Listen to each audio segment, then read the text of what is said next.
ओम शांति। My spiritual brothers and sisters. किसी बहन ने प्रश्न पूछा है कि बिजी रहते हुए भी, जॉब करते हुए भी, घर संभालते हुए भी मन शांत कैसे रहे, है ना। इनर पीस, मन की शांति कैसे रहे। आज की दुनिया बहुत भागदौड़ की दुनिया है। काम है, घर है ना, बहुत सारी चीजें संभालनी है, रिलेशंस हैं, बहुत सारी चीजें मैनेज करनी है। सब कुछ करते हुए भी मन शांत कैसे रहे, क्या ये पॉसिबल है? आज हम 3 टेक्निक्स सीखेंगे, बहुत सिंपल होंगी, जो जिसको हर व्यक्ति कर सकता है। और अगर इसको हम रोज अभ्यास करेंगे, क्योंकि अभ्यास करना बहुत जरूरी है ना। सिर्फ सुनने से या पढ़ने से नहीं होगा। शुरुआत तो सुनने और पढ़ने से ही होगी, लेकिन हर दिन अभ्यास करना पड़ेगा उस पर। सबसे पहली चीज, शांति बाहर नहीं है, शांति अंदर है। इस बात को बहुत अच्छे से समझे, क्योंकि अगर ये समझ गए तो बिजी रहते हुए भी मन शांत रह सकता है, पॉसिबल है। क्योंकि अशांति व्यस्तता नहीं है ना। बिजी होना मतलब अशांति नहीं है। मन को अगर मैनेज नहीं कर पा रहे, वो अशांति है। तो पहला है, शांति बाहर नहीं है, शांति अंदर ही है। दैट मीन्स मुझे शांति के लिए रोज कहीं बाहर जाने की जरूरत नहीं है। फॉर एग्जाम्पल, पहाड़ों पर घूमना, है ना। कहते हैं ना, शांति चाहिए मुझे। तो शांति चाहिए मतलब कहीं जाना पड़ेगा। लेकिन आध्यात्मिकता हमें सिखाती है शांति हमारे अंदर ही है।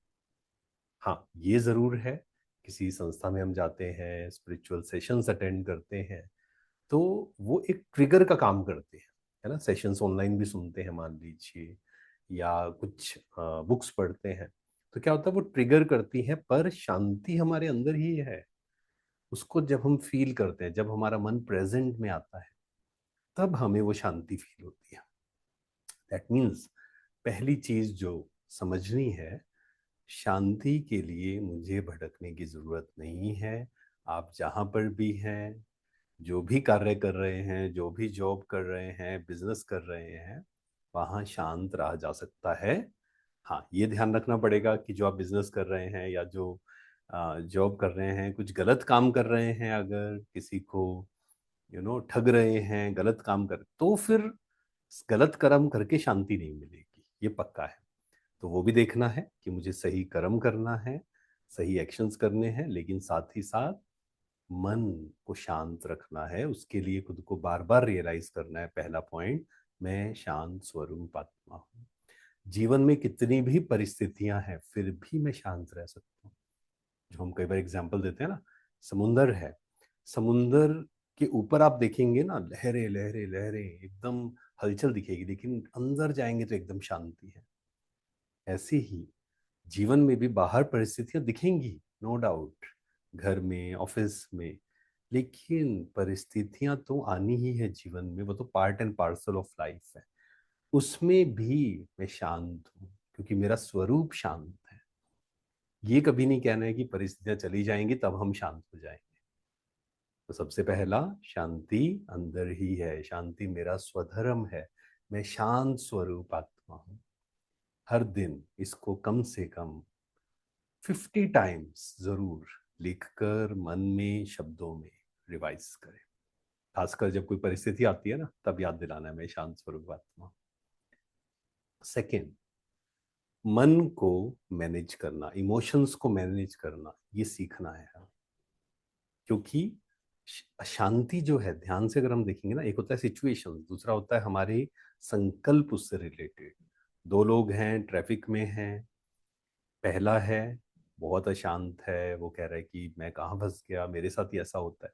दूसरा कहता है कोई बात नहीं, ट्रैफिक तो होना ही है, पता ही है मुझे।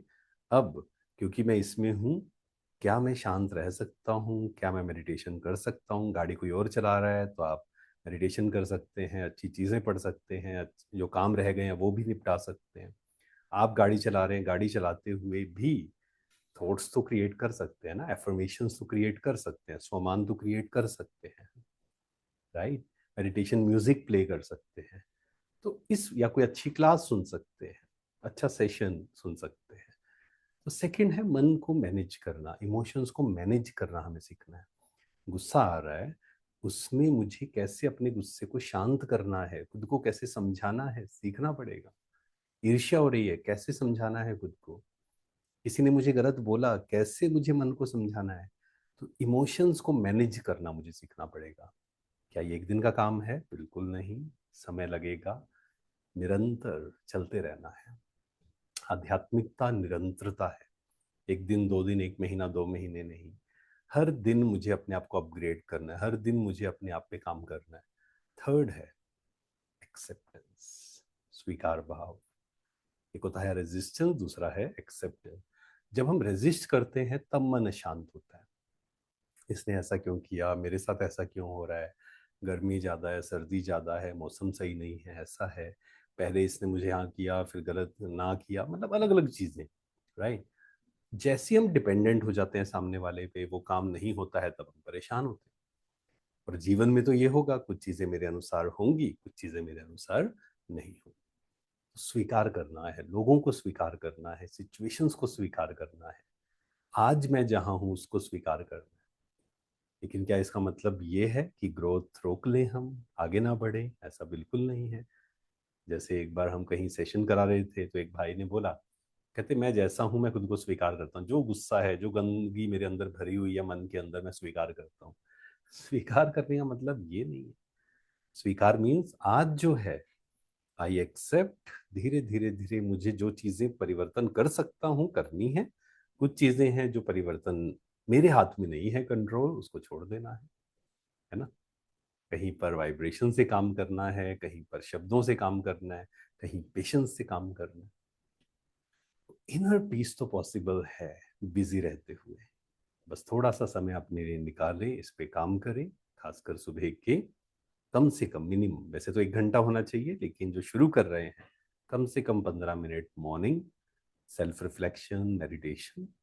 दिन में 1-2 घंटे के बाद 1 मिनट का ब्रेक लीजिए। कुछ समय खुद के साथ बैठिए। खुद के साथ बैठना टाइम वेस्ट करना नहीं है, खुद को रिचार्ज कर रहे हैं हम उसमें, है ना। ट्रैफिक कंट्रोल, और रात को सोने से पहले भी 5-10 मिनट जरूर सेल्फ रिफ्लेक्शन और मेडिटेशन जरूर करें। Thank you so much. ओम शांति, my spiritual brothers and sisters. Thank you.